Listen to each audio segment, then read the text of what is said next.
नमस्कार, मैं सूर्य प्रसन्न Dubey Rameswaram institute of technology and management के इलेक्ट्रिकल इंजीनियरिंग डिपार्टमेंट फैकल्टी हूँ।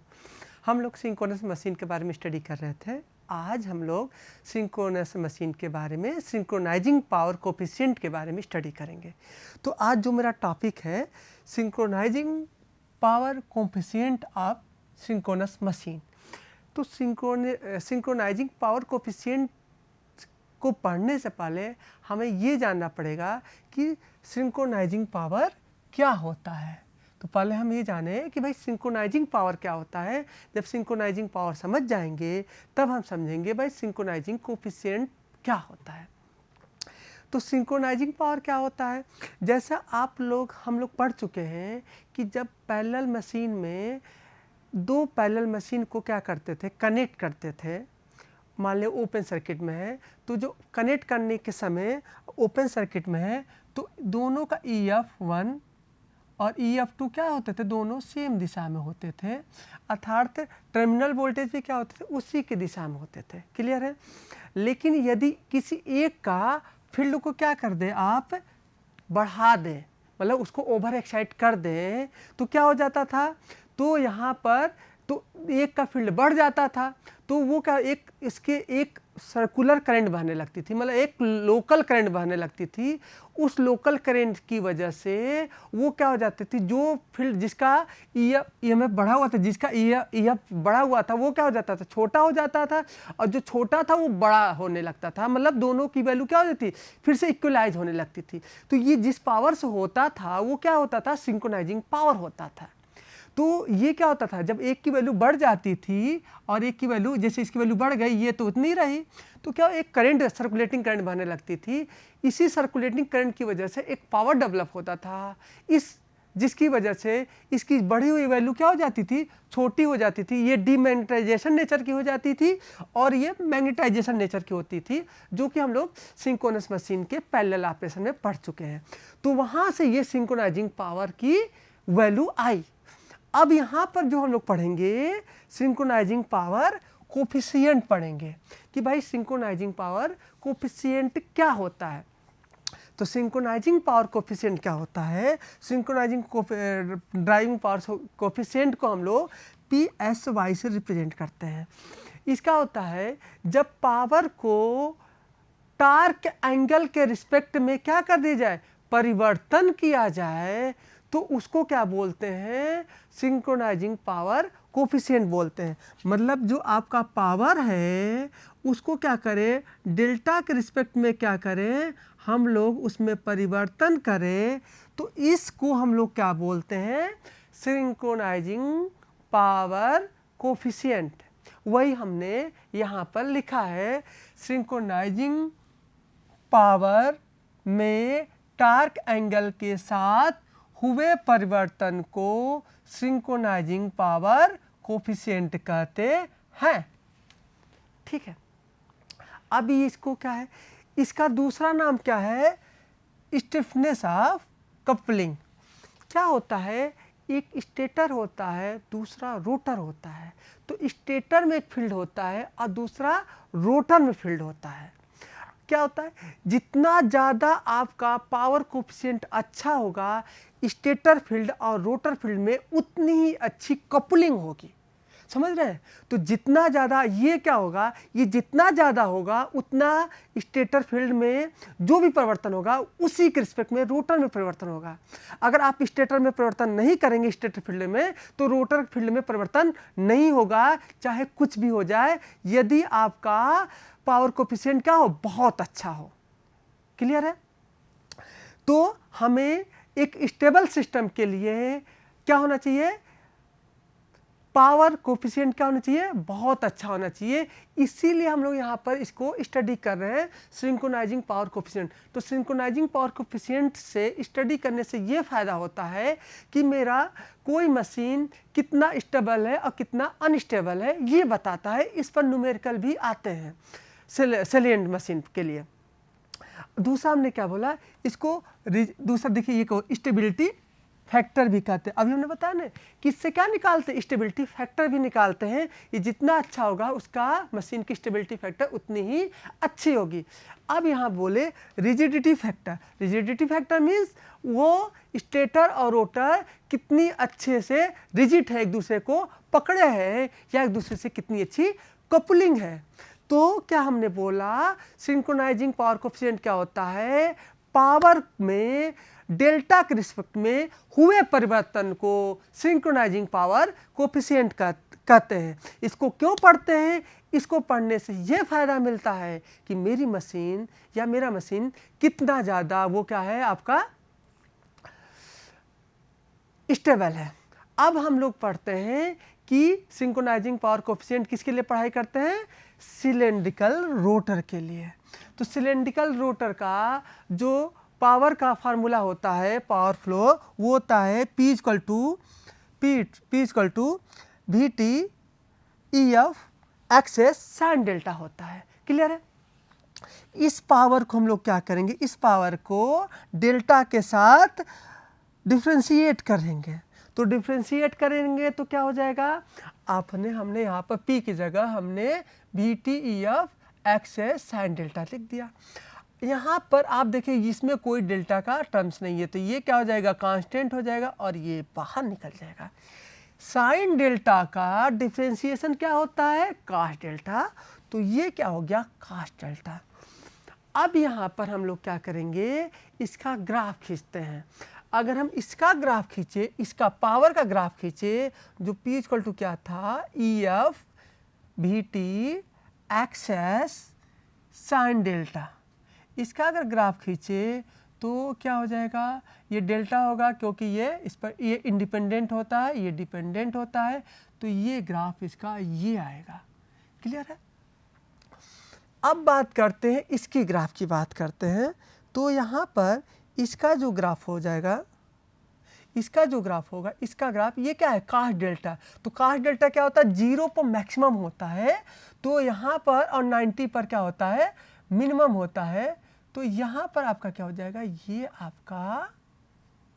आपका इसका हो गया और ये वाला पोर्शन इसका हो गया। क्लियर है। यही हमने लिखा है।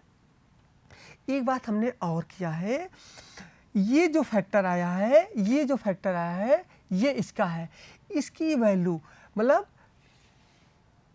कपलिंग कोफिशिएंट की वैल्यू या सिंक्रोनाइजिंग पावर कोफिशिएंट की वैल्यू निगेटिव नहीं होनी चाहिए। निगेटिव होने का अर्थ है कि सिस्टम अनस्टेबल हो गया। तो आप यहाँ देख रहे हैं इस फिगर में, तो ये जो आपका है, ये जो आपका है, ये पावर का इक्वेशन है और ये क्या है, सिंक्रोनाइजिंग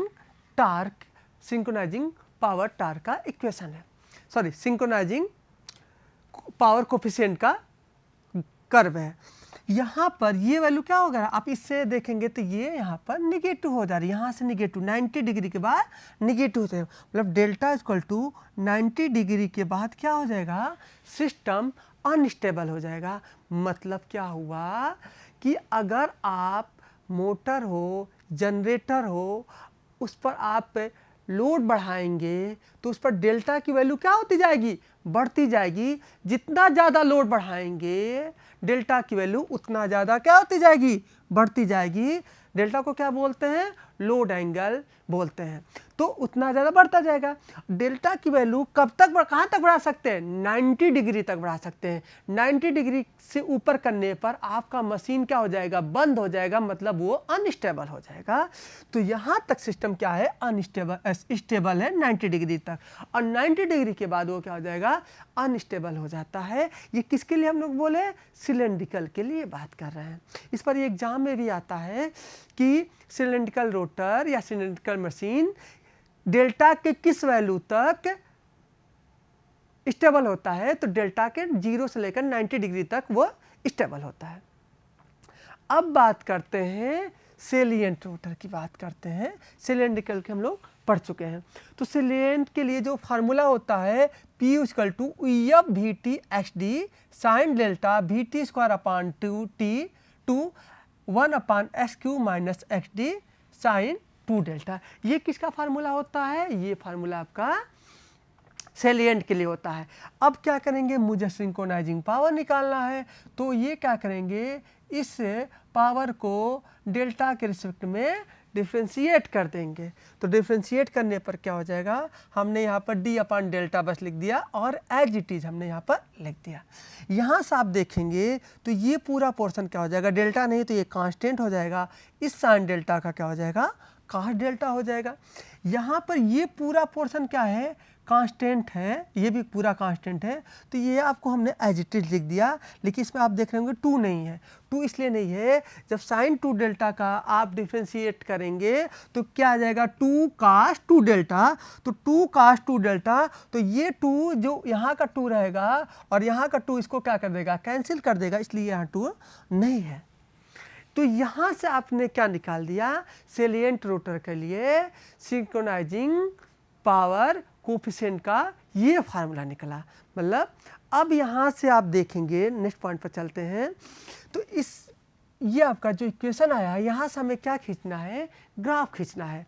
तो यहाँ से जो इसका आप ग्राफ खींचेंगे, इसका जो ग्राफ खींचेंगे तो क्या आ जाएगा, आप देख सकते हैं कि डेल्टा को हमेशा एक्स एक्सिस पर रखेंगे, क्योंकि यह क्या होता है, आपका इंडिपेंडेंट होता है और ये डिपेंडेंट होता है। तो ये क्या हो जाएगा, यहाँ पर हमने 90 मान लिया, ये 90 हो गया और ये 180 हो गया मान लेते हैं। तो ये क्या हो जाएगा, यहाँ पर आपका इस तरह से ये जाएगा, ठीक है, ये इसका हो गया। यहाँ पर ये क्या है, मतलब ये बता रहा है कि ये क्या हो जाएगा, ये उतने देर में इसकी फ्रीक्वेंसी 2 टाइम्स है। तो यहाँ पर ये क्या कर लेगा, ये भी ऐसे ही चलेगा, क्योंकि ये भी क्या है, कास का टर्म्स है। हम दूसरा कलर ले लेते हैं, तो यहाँ से क्या हो जाएगा, यहाँ पर ये एक ऐसे बन जाएगा 2, यहाँ पर एक इक्वेशन, और इसी के अंदर क्या हो जाएगा, सॉरी ये क्या है आपका 90, ठीक है, और ये क्या हो जाएगा,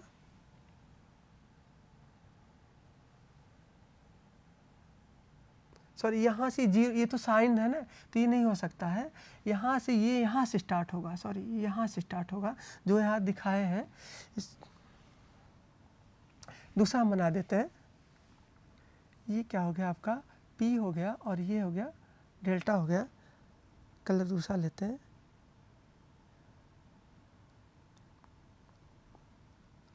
तो ये आपका क्या हो जाएगा, ये आपका ये वाला पोर्शन हो जाएगा। इस वाले पोर्शन की बात कर रहे हैं, और इस पोर्शन की जो बात कर रहे हैं, इस वाले पोर्शन का आपका क्या हो जाएगा, ये भी यहाँ से स्टार्ट होगा और ये यहाँ से स्टार्ट होगा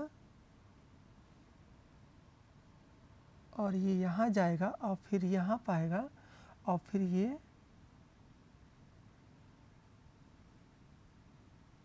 यहाँ से ऐसे निकल जाएगा। तो यहाँ से आप देख रहे हैं, क्योंकि आप देखिए यहाँ पर ये 2 आपका एक साइकिल, इसमें क्या हुआ, यहाँ पर एक साइकिल पूरा ये कर लेगा इसमें। तो वही चीज़ हमने यहाँ दिखाया है। तो एक ये जो आपका है, ये जो है आपका, ये जो हमने इक्वेशन दिखाया है, ये इक्वेशन इसका दिखाया है, और इसका जो इक्वेशन है, इस वाले का जो इक्वेशन है, वो आपका इसका इक्वेशन हमने यहाँ से दिखा दिया। क्लियर है? इन दोनों का आप सम करेंगे तो देखिए यहाँ पर ये क्या है, 0 है और ये जी मैक्सिमम है, तो यहाँ पर यही वैल्यू आएगी, ये रिजल्टेंट की वैल्यू। यहाँ पर आप देख रहे हैं ये दोनों मैक्सिमम है, तो यहाँ पर इन दोनों को ऐड करेंगे तो ये आपका रिजल्टेंट आएगा।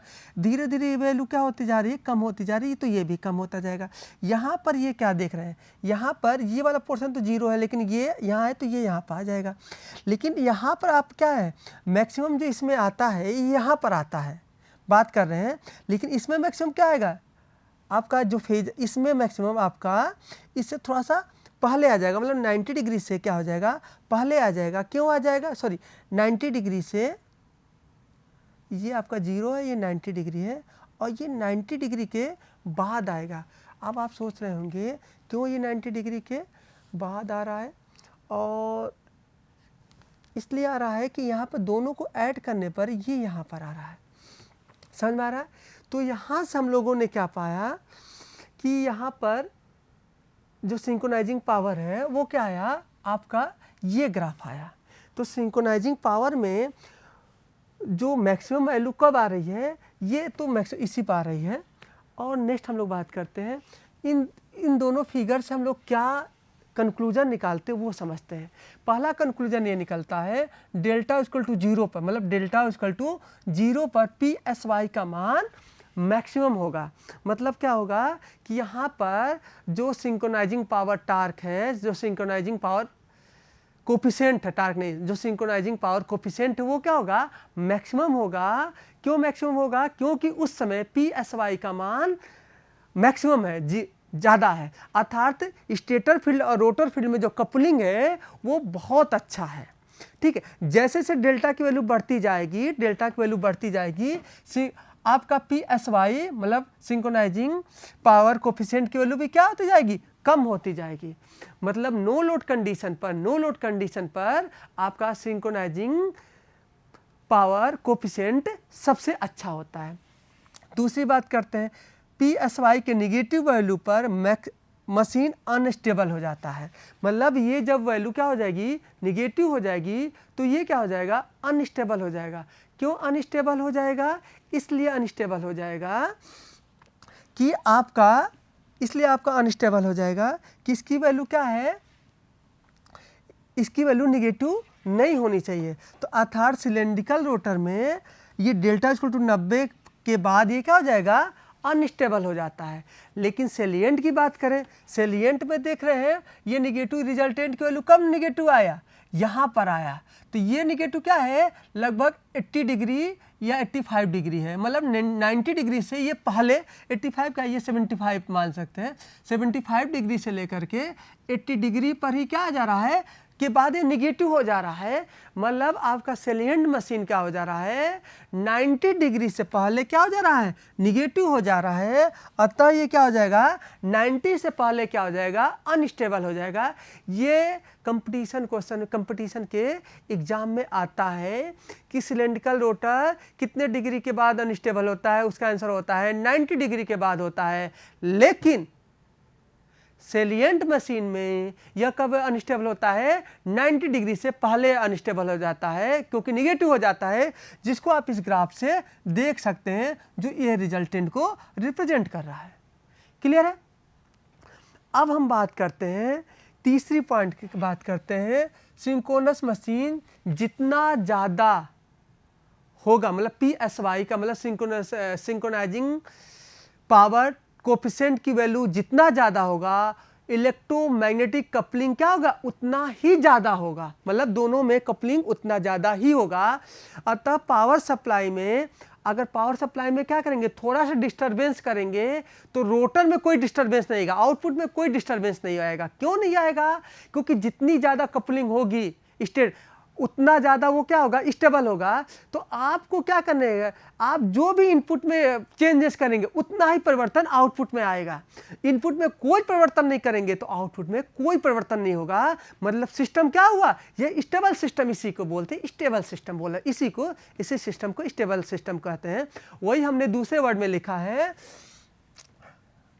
PSY का मान जितना ज़्यादा होगा उसका इलेक्ट्रोमैग्नेटिक कपलिंग उतना ही ज़्यादा होगा। अर्थात पावर सप्लाई में डिस्टरबेंस नहीं होने पर मोटर का स्पीड कांस्टेंट होगा, चाहे आप मैकेनिकल लोड कुछ भी परिवर्तन करें, कुछ भी करें, लेकिन उसमें कोई भी परिवर्तन, रोटर के स्पीड में कोई परिवर्तन नहीं होगा अगर आपका PSY का मान बहुत ज़्यादा होगा। क्लियर है? मतलब PSY का मान ज़्यादा होने का अर्थ होता है जो इनपुट में परिवर्तन करेंगे वही आउटपुट में परिवर्तन होगा। क्लियर है? तीसरा पॉइंट। बात करते हैं चौथा पॉइंट की। PSY का मान EF के प्रोपोर्शनल होता है। अभी आपने जो PSY का पाए थे, PSY equal to EF VT XS sine delta, जहाँ क्या हो जाता था, कास्ट डेल्टा हो जाता था। और ये क्या था, सिलेंड्रिकल के होता था, और सिलेंड में, और हम यहाँ पर लिख देंगे VT स्क्वायर बाई 2 नहीं हो जाता था, ये लिख देंगे। आप यहाँ से देख रहे हैं जो PSY का मान है वो किस पर डिपेंड है, किसके प्रोपोर्शनल है, फील्ड के प्रोपोर्शनल है। मतलब जो मशीन जितना ज़्यादा ओवर एक्साइटेड होगी उसकी वैल्यू EF का मान उतना ही ज़्यादा होगा। अर्थात सिंक्रोनाइजिंग कोफिशिएंट की वैल्यू उतना ही ज़्यादा होगी, अर्थात वो उतना ही ज़्यादा स्टेबल होगा। मतलब ओवर एक्साइटेड मशीन क्या होगी, ज़्यादा स्टेबल होगा, और अंडर एक्साइटेड मशीन कम स्टेबल होगा। इससे क्लियर है? हाँ, अब आप सोच रहे हैं ऐसा क्या हो रहा है। हमने बताया ना कि स्टेटर फील्ड रोटर फील्ड में कपलिंग को ही क्या बोलते हैं, सिंक्रोनाइजिंग कोफिशिएंट बोलते हैं, सिंक्रोनाइजिंग पावर कोफिशिएंट। तो क्या होगा, जितना ज़्यादा फील्ड होगा उतना ज़्यादा कपलिंग होगी, और जितना ज़्यादा कपलिंग होगी उतना ज़्यादा वो क्या होगा आपका, क्या होगा, उतना ज़्यादा, जितना ज़्यादा कपलिंग होगी उतना ज़्यादा आपका क्या होगा, वो स्टेबल होगा। इसलिए ओवर एक्साइटेड मशीन ज़्यादा स्टेबल होगा, क्योंकि उसके अंदर फील्ड ज़्यादा होगा, तो फील्ड ज़्यादा होगा तो कपलिंग ज़्यादा होगा। क्लियर है? अब दूसरी बात करते हैं, PSY का मान एक्सेस के मतलब रिएक्टेंस के क्या है, इनवर्सली प्रोपोर्शनल है। वहां तो प्रोपोर्शनल था, लेकिन यहां पर इनवर्सली प्रोपोर्शनल है। अर्थात यहां पर क्या होगा, एक्सेस का मान जितना छोटा होगा, एक्सेस का मान जितना छोटा होगा, सिंक्रोनाइजिंग पावर या synchronising coefficient, synchronising power coefficient का मान उतना ही ज़्यादा होगा। मतलब इसको कम करना, ये कब कम होगा, ये तब कम होगा जब एयर गैप बड़ा होगा। एयर गैप कम होगा तो ये क्या होगा, एक्सेस क्या होगा, ज़्यादा होगा। आपको पता है XD क्या होता है, बड़ा होता है कंपेयर टू XQ, जो XD के अंदर एयर गैप कम होता है। तो मुझे यहाँ क्या चाहिए, यहाँ पर मुझे ये ज़्यादा चाहिए, ये ज़्यादा होने के, सॉरी यहाँ पर ये मुझे कम चाहिए। तो कम किस में आता है, एयर गैप ज़्यादा रखने पर। तो जिस मशीन का एयर गैप ज़्यादा होगा वो ज़्यादा स्टेबल होगा। ज़्यादा एयर गैप होगा तो क्या होगा, उसमें ज़्यादा फ्लक्स की आवश्यकता होगी, और ज़्यादा फ्लक्स की आवश्यकता होगी तो स्टेटर फील्ड और रोटर फील्ड में कपलिंग अच्छी होगी, और जब कपलिंग अच्छी होगी तो क्या होगा आपका, इसमें आपका सिंक्रोनाइजिंग पावर कोफिशिएंट की वैल्यू अच्छी होगी। क्लियर है आपको? तो यहाँ पर ये 5वां पॉइंट है। अब बात करते हैं सिंक्रोनाइजिंग पावर कोफिशिएंट की यूनिट क्या होगी। सिंपल है, यूनिट क्या होगी, P del P upon delta. ये डेल्टा क्या एंगल है। पावर का यूनिट क्या होता है, वाट होता है, तो वाट पर इलेक्ट्रिकल रेडियन होता है। जो डेल्टा होता है वो इलेक्ट्रिकल डिग्री होती है, तो वाट पर इलेक्ट्रिकल डिग्री। यहाँ से हमने क्या किया, अब हम बात किए, फिर इसको हमने डिफ्रेंशिएट करने के बाद ये हमने ये आ गया, फिर हमने वाट इलेक्ट्रिकल पर रेडियन। यहाँ से हमने लिखा 1 इलेक्ट्रिकल रेडियन इक्वल टू, नहीं, ये क्या होता है आप जानते होंगे, pi radian equal to 180 degree होता है। तो वहाँ से 1 रेडियन इक्वल टू क्या हो जाएगा, 180 अपॉन पाई हो जाएगा। तो यहाँ जो लिखा है 1 electrical radian equal to 180 by pi हो जाएगा। ठीक है, हम क्या करना चाहते हैं, इस इलेक्ट्रिकल रेडियन को डिग्री बदलना चाहते हैं। तो यहाँ पर जब इलेक्ट्रिकल रेडियन को इलेक्ट्रिकल डिग्री लिखेंगे तो वहाँ 180 अपॉन पाई नीचे लिखेंगे तो 180 अपॉन नीचे आ जाएगा और पाई ऊपर चला जाएगा। तो इसमें अगर आप क्या करें, पाई अपॉन 180 से मल्टीप्लाई कर दें तो ये इलेक्ट्रिकल डिग्री किस में कन्वर्ट हो जाएगा, रेडियन में कन्वर्ट हो जाएगा। क्लियर है? अब बात करते हैं 1 electrical degree equal to 2 upon P 1 mechanical degree. अब ये आपको पता है theta electrical degree equal to P by 2 theta mechanical degree. यहाँ पर हमने बोला है 1 इलेक्ट्रिकल डिग्री, मतलब यहाँ से 1 नहीं है, यहाँ से जब 1 इलेक्ट्रिकल डिग्री करेंगे तो ये क्या जाएगा 2 upon P 1 mechanical electrical degree. ऐसे आप समझ सकते हैं। मान लेते हैं वो 4 पोल की मशीन है, 4 पोल की मशीन है, ये आपकी क्या है, 4 पोल की मशीन है। क्लियर है? इसको, ये बहुत इंपॉर्टेंट है, ये लाइन बहुत इंपॉर्टेंट है। ये 4 पोल की मशीन है, तो यहाँ से कितनी डिग्री हो जाएगा, यहाँ पर 720 डिग्री 700, क्योंकि 180 तो 772 डिग्री 720 थीटा इलेक्ट्रिकल डिग्री हो जाएगा। और मैकेनिकल डिग्री कितना हो जाएगा, ये एक चक्कर में क्या होगा 360 ही होगा। क्लियर है? तो इसका अर्थ हुआ कि अगर हम बात करें 1 इलेक्ट्रिकल डिग्री, तो यहाँ से 1 इलेक्ट्रिकल डिग्री इक्वल टू क्या लिखेंगे, तो यहाँ से आप लिखेंगे 720 electrical degree equal to 360 mechanical degree. तो यहाँ से 1 इलेक्ट्रिकल डिग्री इक्वल टू क्या लिखेंगे, 360 डिवाइड बाई 720 मैकेनिकल डिग्री। तो यहाँ से क्या आ जाएगा 1/2 मैकेनिकल डिग्री। तो वहीं पर हमने 1/2 जो आया, तो ये किसको दिखाता है, ये पोल को दिखाता है, ये आपका पोल आ जाएगा। तो आप करेंगे तो ये आ जाएगा, मतलब ये 1/2 आ जाएगा, समझ रहे। तो इस तरह से आपका ये हुआ। अब हम लोग बात करते हैं, तो हमने यहाँ क्या किया, इसको हमने 2/p का वाट इलेक्ट्रिकल डिग्री जो ऊपर लिखे थे, यहाँ पे इसको मैकेनिकल डिग्री करने के लिए हम क्या करेंगे, 2/p से मल्टीप्लाई करेंगे, तो 2 क्या हो जाएगा, इससे नीचे आ जाएगा और p ऊपर चला जाएगा, तो p/360 हो जाएगा। अर्थात सिंक्रोनाइजिंग टार्क कोएफिशिएंट की, ये तो आपका क्या हो गया, सिंक्रोनाइजिंग पावर कोएफिशिएंट हो गया। टार्क क्या होता है, जब पावर को ओमेगा से क्या करते हैं, स्पीड से डिवाइड कर देते हैं, तो वो क्या हो जाता है, आपका टार्क हो जाता है। तो हमने पावर को ओमेगा से डिवाइड कर दिया, तो ये क्या हो गया, आपका टार्क निकल गया। ये क्या है, ये आपका नंबर ऑफ फेज है, तो 3 फेज का है तो 3 लिख देंगे। अब यहाँ पर टार्क है जो होता है न्यूटन मीटर इलेक्ट्रिकल रेडियन को आप मैकेनिकल डिग्री में बदलेंगे, तो p/360 जो आपने यहाँ कर रखा था, वही से आप क्या कर देंगे, मल्टीप्लाई कर देंगे। अब बात करते हैं synchronising power as a transient. जो सिंक्रोनाइजिंग पावर होता है वो क्या होता है, ट्रांजिएंट होता है। ये मतलब ट्रांजिएंट नेचर का होता है। हम मान लेते हैं नो लोड कंडीशन पर क्या होता है, डेल्टा की वैल्यू 0 होता है, क्योंकि EF1 और EF2 क्या होते हैं, दोनों सेम फेज में होते हैं। या अगर एक को आपने टर्मिनल आप इनफाइनाइट बस बार बोल लिए, तो दूसरा क्या हो जाएगा आपका, ये VT हो जाएगा, दोनों सेम फेज में होंगे और डेल्टा की वैल्यू क्या होगा, 0 होगा। मान लेते हैं आपने क्या किया, किसी एक का स्पीड बढ़ा दिया, तो डेल्टा क्या हो जाएगा, बढ़ जाएगा। तो डेल्टा के बढ़ने की थोड़ा सा डेल्टा में क्या हो जाएगा, परिवर्तन हो जाएगा। तो डेल्टा में थोड़ा सा परिवर्तन होने की वजह से एक करंट फ्लो होने लगेगी। इस करंट की वजह से क्या होगा, एक सिंक्रोनाइजिंग पावर डेवलप होता है। और जैसे ही आप क्या करेंगे, आप ये डेल्टा, फिर ये जो आपकी वैल्यू ये बढ़ी हुई थी, डेल्टा में जो परिवर्तन हुआ था, वो फिर से वो क्या हो जाएगा, रिस्टोर हो जाएगा, और वो क्या हो जाएगा, फिर से वो आपका सिंक्रोनाइजिंग पावर 0 हो जाएगी। तो वही चीज़ हम यहाँ पर दिखाए हैं। तो ये सिंक्रोनाइजिंग पावर है, और आपने क्या किया, डेल्टा में थोड़ा सा परिवर्तन किया, थोड़े से परिवर्तन की वजह से क्या आया, एक सर्कुलेटिंग करंट फ्लो होती है। इस सर्कुलेटिंग करंट को हमने यहाँ से लिखा है, यहाँ पर शॉर्ट सर्किट करंट दिखाया है, इस शॉर्ट सर्किट करंट को हमने यहाँ पर दिखाया है।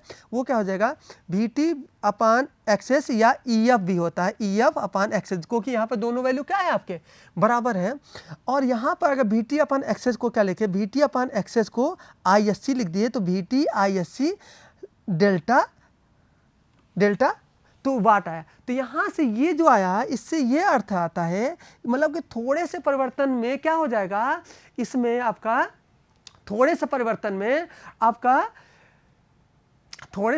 में इसमें डिस्टरबेंस आएगा, और वो डिस्टरबेंस जब हट जाएगा, तो आपका ये डिस्टरबेंस हट जाने पर आपका सिंक्रोनाइजिंग पावर क्या हो जाएगा, वैनिश हो जाएगा। तो ये क्या है, आपका ट्रांजिएंट नेचर का है। वहीं पर हमने लिखा, इससे स्पष्ट है कि PSY ट्रांजिएंट नेचर की होती है। यह सिंक्रोनाइजिंग पावर तभी पैदा होती है जब कोई मशीन में डिस्टरबेंस होता है। जब यह डिस्टरबेंस समाप्त हो जाता है, तो सिंक्रोनाइजिंग पावर भी 0 हो जाती है। मतलब सिंक्रोनाइजिंग पावर क्या होती है, जब डिस्टरबेंस आएगा तभी यह डेवलप होगा। और ये सिंक्रोनाइजिंग पावर कहाँ से आती है, उस सर्कुलेटिंग करंट की वजह से। यहाँ पर उस सर्कुलेटिंग करंट को हमने शॉर्ट सर्किट से रिप्रेजेंट किया गया है। तो आज का मेरा जो लेक्चर है, यहीं तक रखते हैं। नमस्कार, धन्यवाद।